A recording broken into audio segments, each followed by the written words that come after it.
I just want to say thank you all for coming, and thank you, Kelly. I am so impressed with Kelz Medical. They are a medically focused dispensary, and so I do encourage you to reach out to her.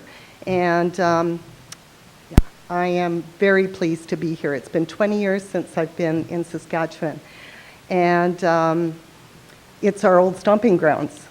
And we spent 18 years in Saskatchewan. We have some friends here this evening that are near and dear to my heart, and some newer friends as well. And I just want to thank you for your support and for being here, and I thank everybody for being here. As Kelly said, I've been married to my husband, who is a retired RCMP officer, so keep that in mind, for over 40 years. I have one child, Courtney, born at the Pasquale Hospital here in Regina, and she is married to Jared Williams, and they have one child, Kyla. I want to say how impressed I am with Colton's presentation for a young man of that age, but you grow up pretty fast when you have the difficulties that he's had, and I really compliment him for advocating and speaking out like he does. At 61, it's a hard kind of a jump to go into advocating and speaking out when it was always my husband who did that. But I wanted to talk about and tell you about Kyla's Quest, medical cannabis for sick kids. As Kelly mentioned, we are a nonprofit organization supporting the use of cannabis oil for children. Cannabis, as you know, or may have heard, is expensive, and these families already encounter a lot of costly expenses. So we try to help out with that. And there are a few of the very special children that I've heard their personal stories. We've come to know them, and they're near and dear to my heart. These are just a few. I'm thrilled to be here to speak to you about this much maligned and stigmatized plant. I never thought in a million years I would be advocating for medical cannabis. I've never smoked pot. I still do not like the smoke, and I do not condone smoking in public. I was brought up in a conservative household. I'm a conservative type person, although I voted Liberal for obvious reasons. I understand now that cannabis is so much more than smoking to get high. Married to a cop, I thought, as he did, that marijuana, cannabis, was a gateway drug. I have to say, we were brainwashed. I'm not a scientist either, and I'm not a doctor. I glaze over when one is speaking to me in medical or scientific terms. I had to practice saying endocannabinoid, cannabidiol, tetrahydrocannabinol, that's the tough one. Words that meant nothing to me just 2 years ago, but those very words mean everything to me today. I do not profess to have all the answers about this huge medical cannabis industry and what is at play here. What I do know very intimately is Kyla, my granddaughter, and the effects of cannabis on her. Sorry. Excuse me.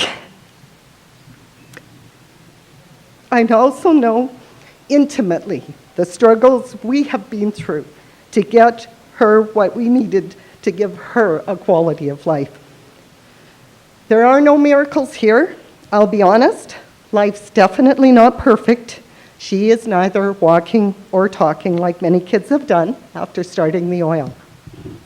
She is very disabled and still has seizures. We live on the verge of seizures every single day. Cannabis is not a cure for epilepsy either. But I have to say, Kyla is happy and content little girl for the most part, living a pain-free life. She would not be with us today if it was not for the oil. There is always hope for her future. When I start talking about cannabis and the possibilities for helping every person in this room, every person on earth, as well as the many children I know with no choice of their own, And seeing for myself what it has done for Kyla and the others I've connected with, I can't stop talking about it. And so I'm here today. I was anticipating a quiet life of retirement, traveling with Chris and spoiling my grandchildren. When Courtney announced she was expecting, I was elated. Kyla came into the world February 1st, 2012, just as we started construction of what we thought was our final retirement dream home. I was waiting with Kyla's other grandma outside the birthing room in Penticton at 3 a.m. when Kyla came into the world without complications. We had 3 months of ignorant bliss until noticing subtle upward eye movements, ever so slight, but they became concerning. Kyla was growing and developing, and by all accounts, she was extremely healthy. Her doctor checkups confirmed that. We became increasingly concerned, though, as time went by. I certainly didn't want to think the worst, but inside, I was terrified. A referral to our pediatrician immediately had him recognize the signs of epilepsy, and he sent us to Vancouver Children's Hospital. Kyla's father had just started a new job in Fort McMurray, so Courtney and I bundled Kyla up and headed to Vancouver that very night. We were admitted to Children's Hospital, where we spent the next 3 weeks. One EEG after the other, an MRI, blood tests, all confirmed that Kyla was having seizures. Of course, there are many drugs for epilepsy, so we felt really confident we could get this taken care of quickly and just go home. Not so. One drug after the other failed, and Kyla seemed to be getting worse. It finally hit us that Kyla's condition was very serious the day we went to yet another EEG, and that technician started to cry. We cried together, and like tonight, we've cried a million tears since those days. We felt so helpless. Every doctor you could imagine looked at Kyla. Because of her sight impairment, the visual specialist suggested we get on the at-home program, which helps fund medication and equipment for severely disabled children. Well, our little angel, severely disabled, was this to be our life? That only happened to other people, surely not to us. At 7 months of age, Kyla was diagnosed with intractable epilepsy and abnormal brain activity in her cortical visual area. They felt she'd been having seizures in her sleep since about 2 months of age. She sees, but the brain prevents her from interpreting what she sees. Originally, Kyla had 56 of her genes tested, known to cause epilepsy, and with no known syndrome or disorder found. A recent test of 600 more genes, part of a genomic study with Children's Hospital and UBC, still did not identify a mutated gene to be the cause. There are 25,000 genes in the body, many more to be tested. There are 5,000 children in BC alone as a part of this study. That's how many are having an uncontrolled seizure disorder. Did you know that 2% of the human race suffer from a seizure disorder? Where are all these kids? If you see a kid in a wheelchair or someone who is disabled, you can bet your boots he's got a seizure disorder. That is a lot of people. I certainly did not expect that. But we are a statistic, and that statistic means nothing unless it affects you or your loved one. 30% of those with epilepsy are intractable or refractory. In other words, pharmaceutical resistant. We were finally released from Children's Hospital with steroid injections to be given every other day at our local hospital. You can imagine what steroids do to a baby. Let's just say it did look like it was the miracle we needed for Kyla. She sat up for the first time and batted at a toy. Unfortunately, she quickly went downhill from there.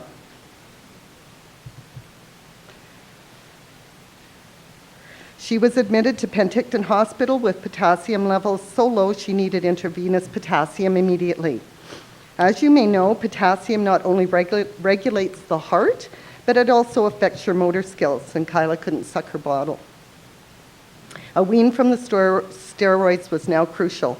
3 new drugs were introduced, as well as the ketogenic diet.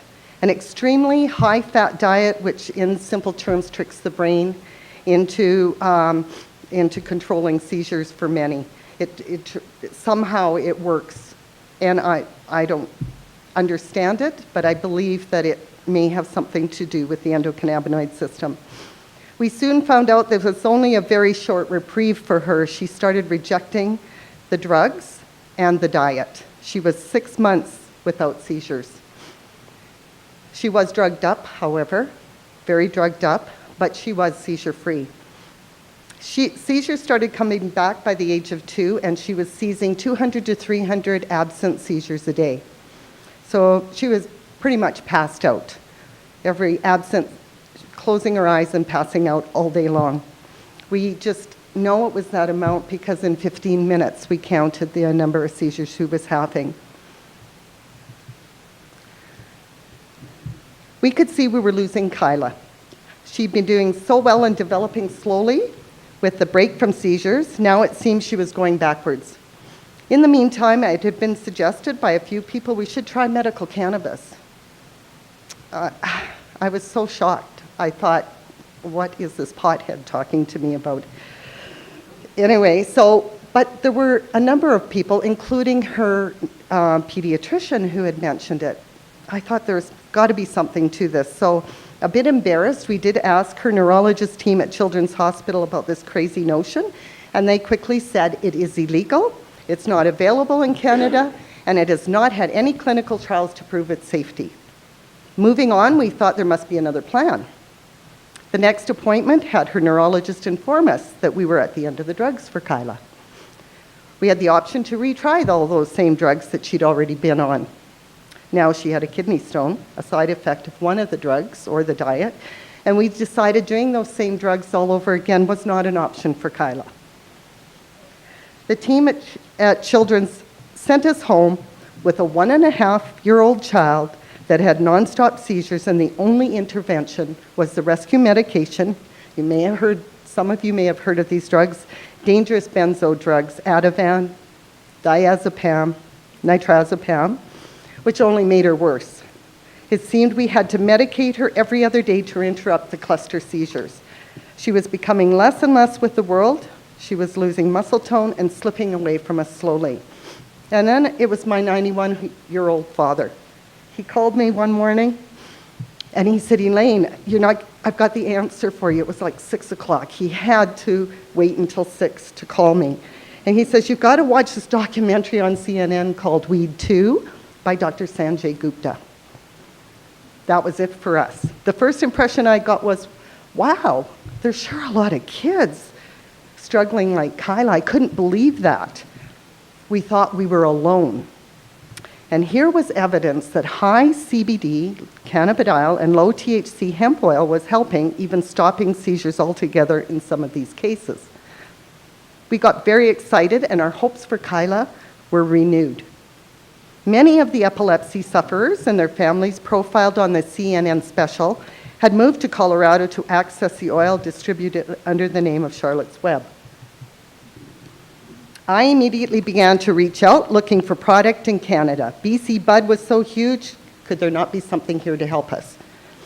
At this point, we also opened up the possibilities of what we were about to try with the news media, in some ways to protect us. We created a video quest for Kyla to hit home the point that we were out of options and had the right to try something that was working on others, even though it was not legal at the time. Chris, being a former cop, said he believed in our justice system. And given our choices, we would have the backing of our highest court if it came to that. It is our human right to medicine, Chris said, and he is right. His theory has certainly been tested and proven true in the past year with the Allard decision for growing and the Owen Smith decision for derivatives, with the positive outcomes handed down by the Supreme Court of Canada. They're watching out for us. Seems like ages ago we started this journey. So many changes have taken place in just 2 years. And hopefully positive changes are still coming. We met with Kyla's pediatrician, who was very much in favor of us going this route. Although supportive, he had no idea how to access the oil, or specifically what Kyla needed. We were on our own. I called her now close friend and fellow advocate, David Hutchinson, a retired British Air Force officer. He's very proud of that. And he has a top-level security clearance, just to clarify the fact that he wasn't a pothead, I guess. And so he told us his story and how he kept his daughter alive 4 years with a brain tumor. She had a prognosis of 3 months. He took us under his wing and inundated me with information and videos on cannabis. My first step in this process was to learn as much as I could. Understanding why cannabis works in our endocannabinoid regulatory system was clearly necessary to really pursue this as Kyla's medicine. We investigated a couple of dispensaries and were reassured they could help us, but who should we trust? I just have to, because of Kelz Medicals, I have to tell you about the one dispensary we went to in Kelowna. And we have a Prius. So you know that those cars hardly sound like anything when they're running. I was so nervous going into this dispensary with Kyla and Jared and Courtney that I guess I left the Prius running. I didn't know that. So, but you know, I thought I was in an area that theft could have been a possibility, a high possibility. We go into the dispensary, we have big burly men. All I could smell was pot. And I had everybody in there saying, yes, we can help you. We can make this for you. It was kind of a frustrating and a scary place to be. But at the time, there were only 2 licensed producers in Canada, legally able to sell us dried product only. So of course, Kyla can't smoke her medicine, and you need proper dosing. So what did we do? We broke the law to get her what she needed. The dispensary we finally went to was illegal. They still are. As was the oil derivative we used at that time was illegal. We knew lab-tested, high CBD, low THC product was essential, and we trusted our contact at that dispensary. No one seemed to have an idea of how much to dose for a child, but we were reassured that a little too much and she wouldn't die. No more than a grain of rice. Have you heard that term? Really? Have you put long grain, short grain, arboreal side by side? They're all really different in size. So it was, and it's not scientific. It's not the oil at that time. It's like tar in an oil syringe. Sometime a little more went out, sometime a little less. So there is no way in the world we could tell how many milligrams of CBD she was actually getting. We looked to a neurologist from the US, and she warned us to keep our expectations in check because it doesn't necessarily work for every child and it has different levels of effectiveness.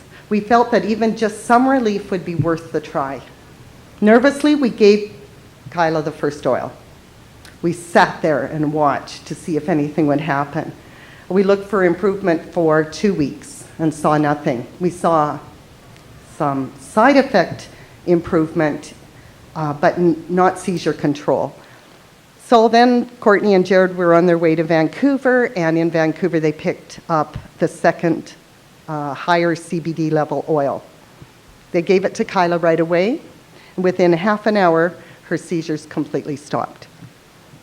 Watching them one after the other and having them stop, Courtney foamy, ecstatic, we couldn't believe it. It worked, yay. We immediately started weaning her off of the diet and the drugs that were harmful to her system and weren't working anyway. She was addicted, so the weaning process was painstaking and took over a year. Meanwhile, the next order of oil came with yet another profile. The seizures came back. However, only 10 to 20 a day. Still much less than the 200 to 300 she was having, but disappointing to say the least. This is a natural plant, and every batch from growing the plant to production of oil can vary. So we searched for the most consistent product available. LPs, as I said, were not an option and could not offer advice on what products to use as part of their regulations either. Did you know that they still cannot give advice? So there are over 35 dispensaries now, or licensed producers now, and legally they are not allowed to give advice on what you're to use. Licensed producers are able to provide their own cannabis product, which is very limited, unlike a dispensary, which can offer different products, similar to a pharmacy, giving you options. They allow you to try what will work best for you and guide you along the way. For this reason, I fully support licensed and regulated dispensaries. Where would Kyla be without them? We had the opportunity to meet one of the Stanley brothers, Jared, the grower for CW Hemp. Chris always laughs at this picture because I'm kind of snuggled up against this handsome young man and he's kind of stuck to the back.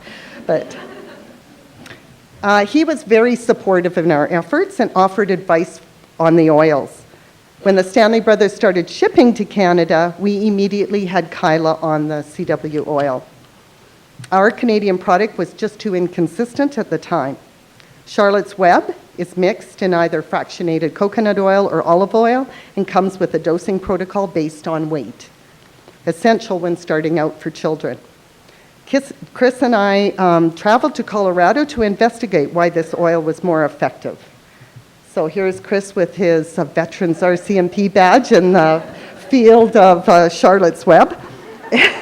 Very proud of himself, I must say. But this clean, consistent product is third-party lab tested and has that unique terpene profile.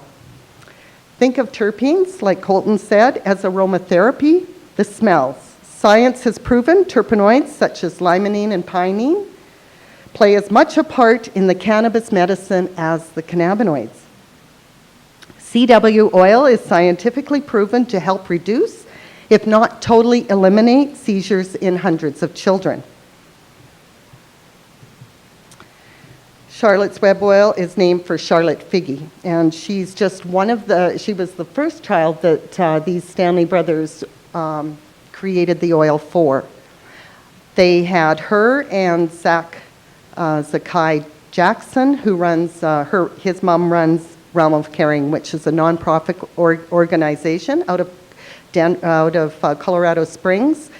And that is a group of the families that gathered together to support people using CBD oil, but now they support the use of oil in all different types for all different, like THC, different cannabinoid structures. Charlotte gets one seizure a year.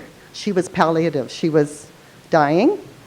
Zakai Jackson hasn't had a seizure for 3 years. He was also palliative. Today, Kyla takes about 130 milligrams of Charlotte's Web, CBD from Charlotte's Web, from Colorado, produced by CW Hemp. We saw stability with the product, better seizure control, and some cognitive improvement. Her seizures are now down to a couple a month, depending on whether she's sick or not. And generally, we use just a little more oil. She doesn't use any pharmaceutical drugs anymore when she has a seizure, and that is her rescue medication. I believe when you have found the product that works best for you or your child, keeping in mind everyone's reaction is individual. It should not matter what country it comes from. Yes, the product must have quality controls. The cannabinoids clearly listed in milligrams per dose on the bottle and should have clearly state the organic nature as well as the mixture it comes in. In early spring of this year, our shipments were being seized by Canada Border Services Agency. I had been forewarned by the Stanley brothers, who had reached out to Health Canada to be legal with shipping to Canada, and they were directed to our current laws, which we read, not a good sign. Even though the THC level falls within the legal framework for the entire United Nations, and it is a hemp product, which is legal to export and import, CBD is still listed as a Schedule II drug in Canada. Shipments stopped coming, and many of the children using this stable product, including Kyla, were at risk. Oh, but today we have over 30 licensed producers, we were told, and they all have high CBD. If that were all that was needed, there would be no problem. But as I mentioned, the entire profile of each oil is different from growing to production. And there is something about CW hemp oil that works more effectively for Kyla and many other children. Most Canadian product does not test higher than 20-to-1 ratio of CBD to THC. Charlotte's Web is a 30-to-1 ratio, and they've created a 200-to-1 ratio called Evolution, which hopefully will be coming soon.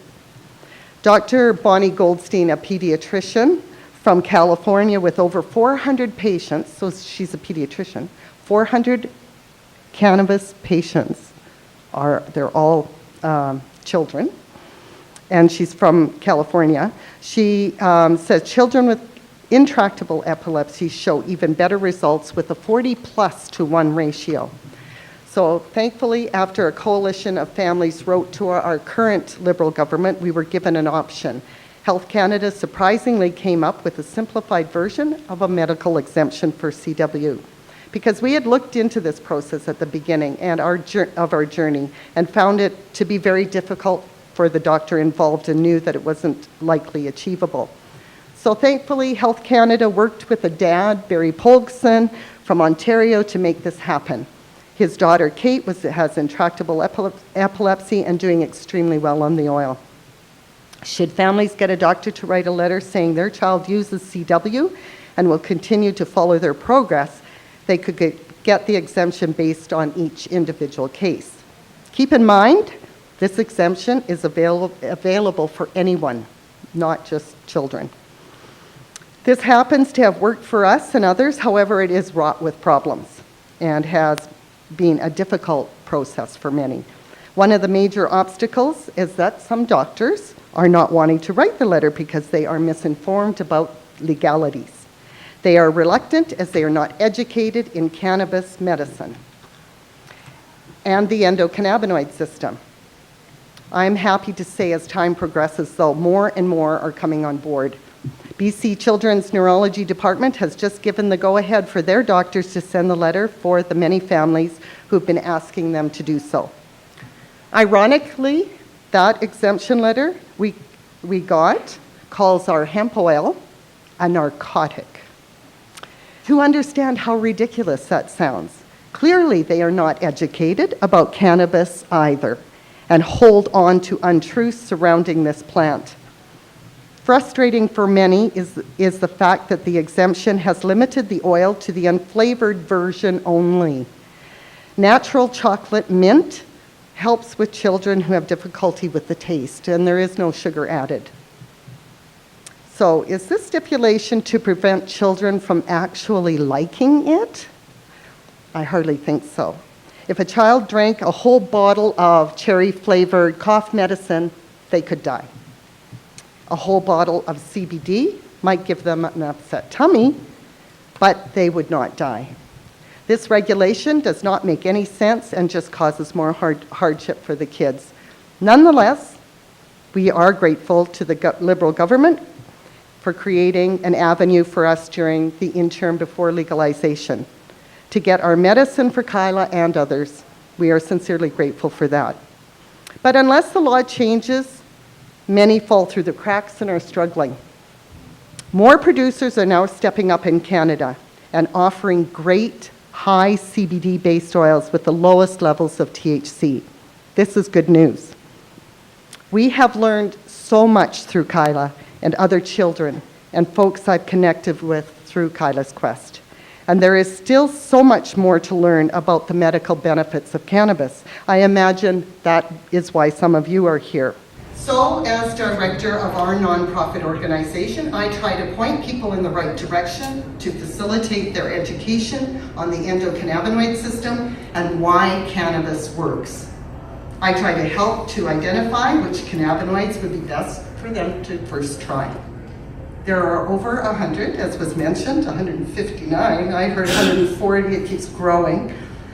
In the many varietals of plants, mind you, and only 4 of them they've identified as psychoactive. Of course, THC, tetrahydrocannabinol, being the most identified with.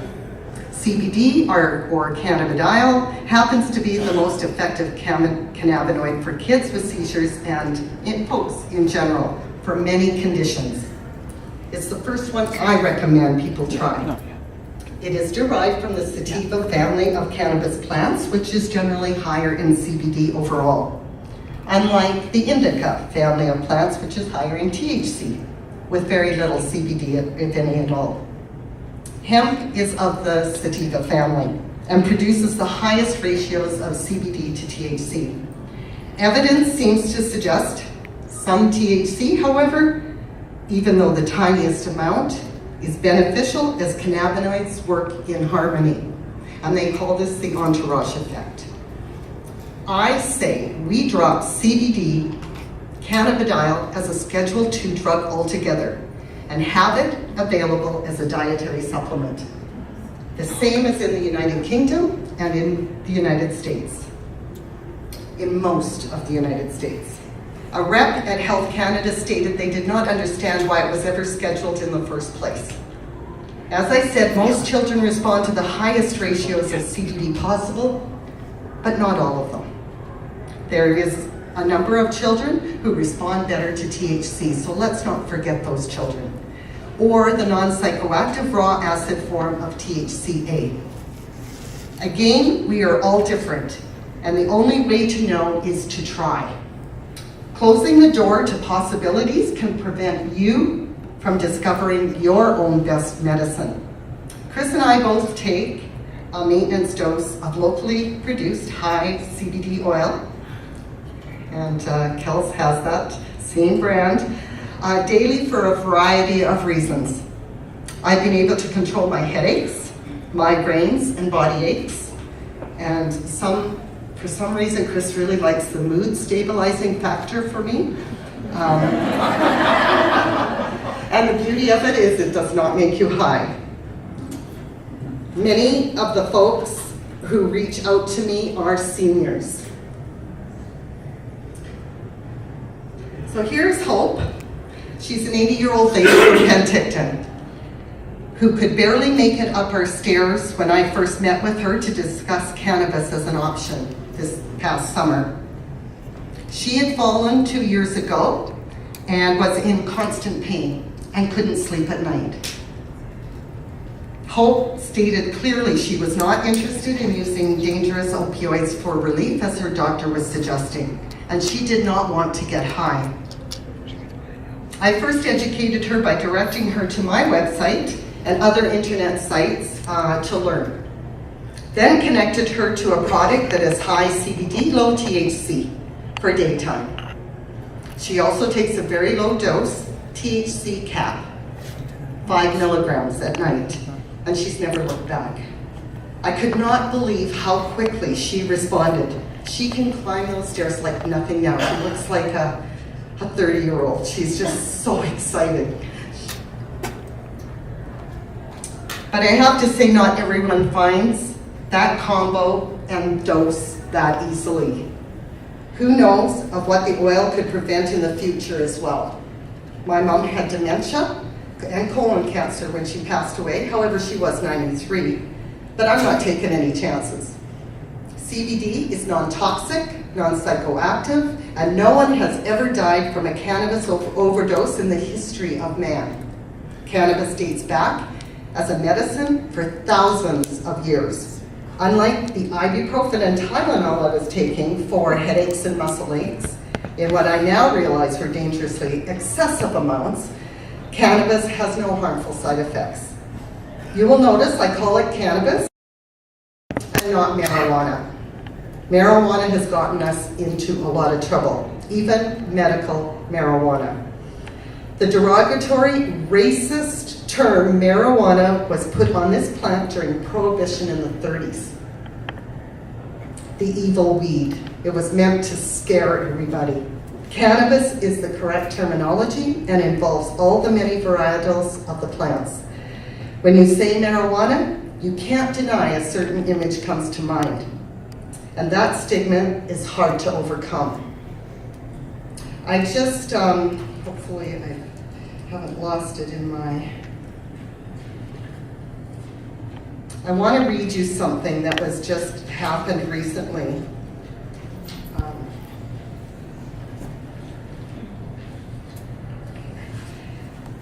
You know, Facebook can be a great tool, but it can also be a terrible tool. And of course, anybody who knows me on Facebook knows what I post, and it's mostly about cannabis. I've lost a few friends, no doubt. And after posting a cannabis health radio podcast about a nurse from Medicine Hat, Alberta, who cured herself of breast cancer and has now opened a cannabis clinic in Alberta with her doctor husband, armed with other doctors at the clinic, and they deal with cannabis as medicine. This is what we need. And so he's speaking about the nurse, and so I quote what I directly quote exactly what he said. He said, "Everyone, please don't be so stupid to go down this path. Sure, try natural products. Sure, try diet change. Sure, try marijuana, cannabis in whatever form. But get a real doctor with real access to real treatment. If you think for 1 millisecond that cannabis, pot, marijuana is some kind of miracle cure, natural cure allies drug, magic health potion, you're only grasping at straws and don't want to admit you have a ravaging disease that may kill you. This person is not qualified to make recommendations on any medical situation. I think she's a charlatan and may well be dangerous to people's health by advocating fantasy cures." And I won't read the other portion of the response to a supporter of Kyla's quest who got into verbiage with him. And his words to her were completely inappropriate. And my daughter was quite excited about reporting him to Facebook. I don't know if it did any good, but anyway. Kyla had every bad side effect out there from pharmaceutical drugs. I'm not saying they're all bad, but it was our wake-up call. Take control of your health. Educate yourself. This is your new beginning. Yes, your doctor needs to be involved in your personal health too. If he or she is not open to medical cannabis as an option, help educate them. The science is there, and they cannot deny the evidence.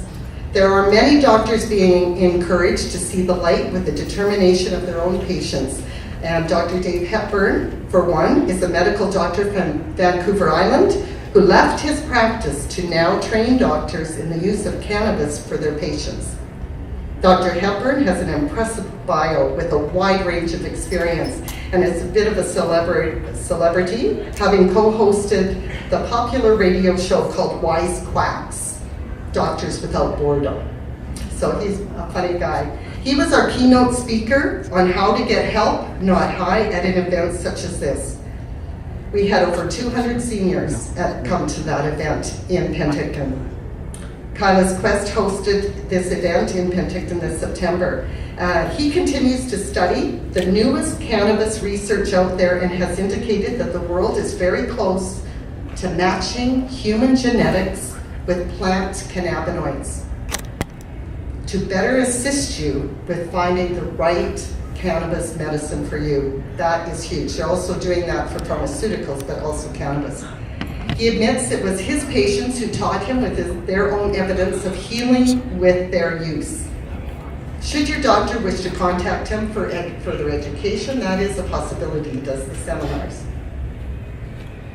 It is very interesting how he talks of microdosing THC throughout the day, which will not make you high. but it will trigger neuroreceptors to help deal with your daytime symptomatic issues. He stated that different cannabinoids are released also at different temperatures. I had no idea about this. You can now buy vaporizers that heat to the specific temperature to release a specific cannabinoid. Huge. Amazing what is now coming out with legalization right around the corner. Dr. Hepburn's presentation is available on our website, Kyla's Quest. I've been told we need the scientific studies as proof. Well, do your homework. These studies were happening long before Dr. Raphael Mechoulam from Israel, who's now over 80, identified the THC and the endogenous cannabinoids in the 1960s. Or Dr. Lumir Hannes from Czech Republic identified the endocannabinoid system in every living being with a vertebrae in the late 80s. There were many studies on the effectiveness of hemp cannabis and epilepsy conducted in the early 19th and 20th century, showing positive outcomes. So I ask you, what happened to those studies? I believe they were squashed by prohibition and greed. I am so pleased for a friend of mine, Dr. Zach Walsh, who is currently conducting a clinical trial at UBCO in Kelowna on PTSD and cannabis. One of the first of its kind in North America. Bravo to Zach. I have to say, going this route is not easy. And the medical benefits and relief are for you to discover. It can be very difficult to know where to start. The Epilepsy Foundation has stated there are no truly safe pharmaceutical drugs for epilepsy on the market for children. This drives me to continue to advocate for the right of every individual child, every individual person to have access to their own best cannabis product. So now I ask you, why should you have to wait for this to be a last resort medicine? With what we know today, this would be our first resort for Kyla. And why should it be such a struggle to give yourself or your loved one a better quality of life? Thank you.